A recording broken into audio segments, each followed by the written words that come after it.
so happy we alive.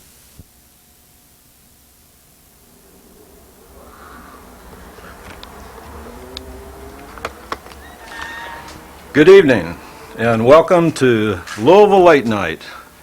This evening, we're in beautiful Kahului, Maui, Hawaii, and we're really privileged to have with us this evening a fellow named Jim Kimmel.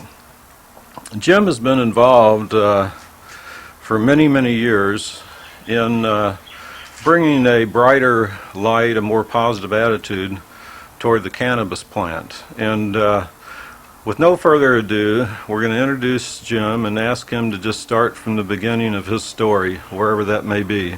Jim, welcome to Louisville Late Night. Thank you, Patrick. Happy to be here. Great. And so I see you're here in Maui, but you said did you grow up in San Francisco? No, I grew up in Ohio. Oh, in Ohio. Where in Ohio? Near Canton, Ohio. My dad had a farm outside of Canton, near a little town called Hartville. I see. So you grew up in a farming family. Yeah, we had a dairy farm, family dairy farm. Yeah. And what happened? What happened from there? Well, I had rheumatic fever when I was about 10 years old, and the only thing I could do athletically was swim. You know, on my dad's farm there were 3 lakes, so I had 3 big swimming pools, one 20-acre, one 6, and one 5. So I had a lot of time to go swimming. And one of my dad's hunting friends said, "Hey, you ought to think about going to McKinley High School when you're ready to go there." I said, "How come?" He said, "Oh, they got a swimming team. You like to swim, he said, you might turn out all right." So he fixed up an interview with the coach down at the high school, and I was in the 7th grade and started hitchhiking to Canton McKinley to work out with the swimming team in the 7th grade. And time had come to go to high school. I had to change from the country school and go into the city school, and got on the swimming team, and we run state championships after that. Got a lot of gold medals. And no kidding. Swimming introduced me to a whole nother world. So you swam, what was the name of the high school? Canton McKinley. Canton McKinley High School. Canton McKinley High School. And we had the top team in the state the 3 years I was there. So you were on the varsity team? Yeah. And did you win the regional? Won the regional, won the state. And doing what? Freestyle? Freestyle, sprints. No kidding. Yeah. So you're a really fast swimmer. Yeah, for those days, yeah. Did you go on to college? Yeah, I went on to Ohio State. The state championships were held at Ohio State, and that's where I went for that period of time. And that's where I first started meeting guys from Hawaii, because Ohio State had the best swimming team in the country at the time, and no kidding. most of their swimmers were from out here. I have close friends at Ohio State. Oh, cool. As a matter of fact. All right. Emergency room doc friend of mine is a huge Buckeye fan. Yeah, great. Yeah, he took me to the game. I think they were playing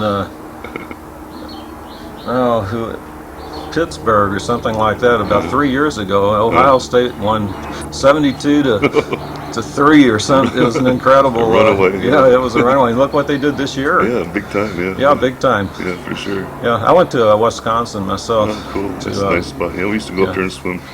Yeah, did you? So anyway, so you went on to you went to Ohio State? Went to Ohio State, and in the summer of '55, there was an international swimming meet out here in Honolulu, and my friends said, "Hey, come on out and check out our home." So I came out here in the summer of '55 for the first time, and got in the Keonekama International Swimming Meet. And the next year, I decided to come back and try to go to the university up here on Oahu. But they didn't have the academics I was looking for, so I headed back to Ohio State. And graduated in '58. In what? In botany and plant pathology. Oh, really? Yeah. I discovered the study of plants was the most basic science I could find. It answered a lot of questions that nobody could answer for me, and took me beyond the frontiers of contemporary knowledge at the time. Then I got into graduate school, and plant ecology was the specialty I was involved in, and then I got involved. My advisor was a dear man named Dr. John Wolfe. He was the chairman of the Environmental Sciences branch for the Atomic Energy Commission, and at the time took leave of absence from Ohio State. And he came in from Washington one day and said, "Hey Jim, you want to do a special project for some graduate credit?" I said, "Yeah, sure. What is it?" He said, "Well, Congress wanted to know what the ecological effects of nuclear weapons testing were," and I told them they were 20 years too late asking the question because the world's been changed from all the nuclear testing. And he said, "We need to have a bibliography compiled. There's no bibliography on the subject of the biological or ecological effects of nuclear weapons testing." So I went up to the library, started the research, and in the process discovered the story of Rongelap Atoll in the Marshall Islands, where the United States government on March 1st, 1954 detonated about a 15 or 20 megaton thermonuclear bomb, and the fallout from that bomb went all over Rongelap Atoll, contaminating an entire ecosystem of people, plants, animals, land, sea, air, everything. And So, what year is this? 1954. I see. Now this is a secret? I mean, At the time it was. a secret test? Yeah. Okay. And when I discovered it was in 57 actually, when I discovered the story. So I asked Doc, "Hey, can I go out there for my master's research?" So I joined a scientific team from the University of Washington as the ecologist on board, and we went out and checked everything out, and found out in the long run that the U.S. government had intentionally allowed the people to be dosed with all the fallout just because they wanted to find out what the effects were.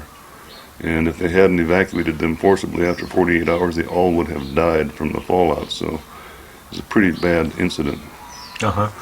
And did you use this as a thesis to get your master's degree? Yeah, I did a vegetation map of the major part of the island out there because nothing was there as far as a basic. The Marshall Islands are about 5 degrees north of the equator. Show me on the map real quick, if you don't mind. Yeah, sure. Let's see what we're here to do now. Let's put my glasses on.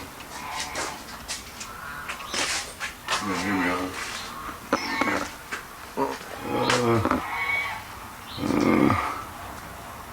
See, right, this is the Hang on. Okay. These are the Marshall So Islands. you actually went there? I went out there. Yeah, here's Rongelap. See Rongelap Atoll right there? Yeah. Here's Inuitak. Yeah. Here's Bikini. Yeah. That's where. How long were you out there? I went out there on 3 different trips. Really? Uh-huh. I mean, was it sponsored by the government? Yeah, the Atomic Energy Commission paid for it all. Check and see how much damage they were doing. Yeah. That's pretty interesting. Well, my advisor, like I say, he was the head of the Environmental Sciences branch for the Atomic Energy Commission, and when he discovered what was going on, he immediately began the process of trying to get funds for people to do basic research because there was no data, there was no information. It was all after the fact, and he told him, you changed the whole world and we don't have a before to compare the after to. So he said it's impossible to tell you the ecological effects because we don't know what the before was. And the whole world's been changed as a consequence of nuclear testing, so it was a difficult thing to start trying to get a handle on the unknown on that frontier. So that's where I see where ecology and nuclear weapons testing coincided on the frontiers of my reality. And so after that, I left Ohio State in 1960 after a dispute with the president over political things. I wanted to start an Institute of Environmental Sciences there, and it became quite a political football. And President Fawcett at the time said he'd never stand in the way of progress, but he did everything he could to keep what I was proposing from happening. And I said, okay, to hell with this. I took off and left for Washington State to try just took a fling on some business, and after that I decided I better get back in my own field, so I joined a friend at the Nevada test site in 1962.